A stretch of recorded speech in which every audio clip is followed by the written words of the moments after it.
Sun is bright. We're doing another parking lot review. Today we're doing the Beniz 7-inch glass touchscreen doubled-in head unit. And this one has Android 9.1, which is the latest version. And so we're going to be doing a review on this, and we're going to be doing an unboxing. So let's just dive right into it, guys. Let's do it.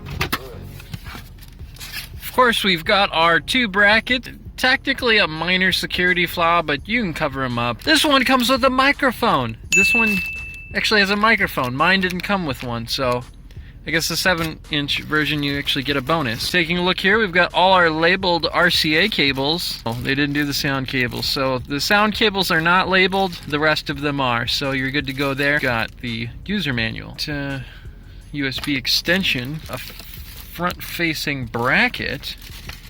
Here it is. Here's the head unit. Now let's compare this to the 10-inch model because I've actually got the 10-inch model installed here. You can definitely see the size comparison there.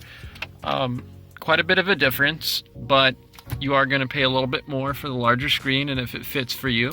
The glass panel on the 10.1 is going to be a little bit thicker than the glass on this one, but it's not by much. Yes, they've got the fuse in there, so that's awesome to see that.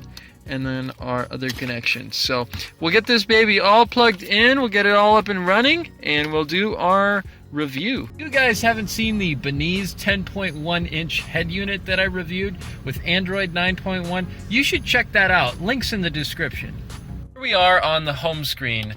Now where it says 0 miles, this actually shows the speed, so it is a GPS speedometer on the left side there. You have your settings options, your app drawer, and your GPS Navi located on the left side. And over here on the right, you've got Bluetooth, so you can connect and control Bluetooth from your phone, which is very convenient. Over here on the left side, on the bottom, you're going to see your phone call options.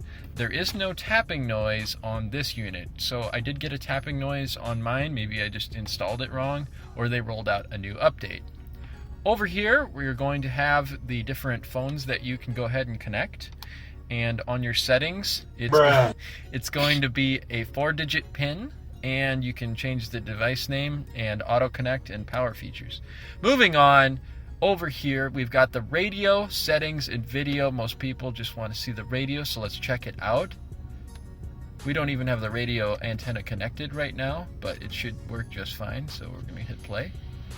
Regarding this comes from Clement of Alexandria, who lived about the...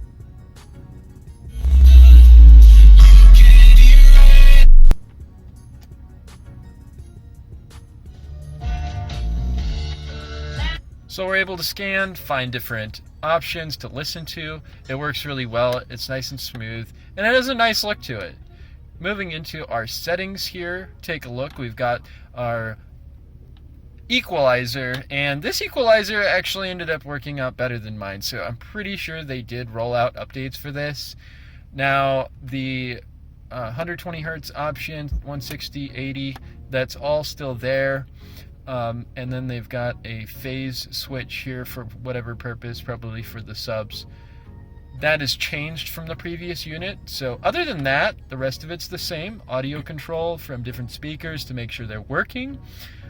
Down here, you've got your default option. Moving over to the left, system information. We've got 2 gigs of RAM, 16 gigs of storage, and we are again running on the A7 quad-core chip. Factory settings. Password should still be 8888. Moving forward, we've got our brightness options, navigation, so you can change which Navi app you're using, steering learn options, logo settings, so you can change your logo on boot up, and you've got some additional options there. Coming back to home, over here on the left, we've got our volume down, volume up, we've got the back, home feature, power options, we've got the built-in microphone and reset. Built-in microphone does work. We are not running an external microphone on this one. GPS maps does work and the GPS is functioning, so all is good there. And I want to go ahead and give you a Bluetooth test, so let's go ahead and hit play.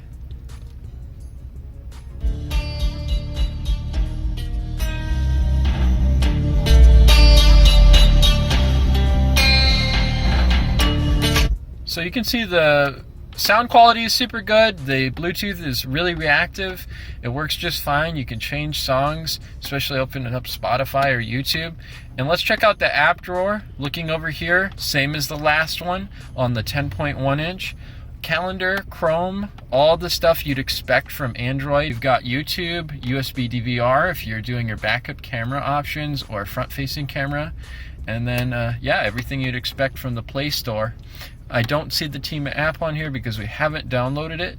Other than that, you've got AV in, AV out, and yeah, so it's all looking really good. Don't forget, we also have our down menu, which is going to be Wi-Fi option, Bluetooth, screen on and off, which does work.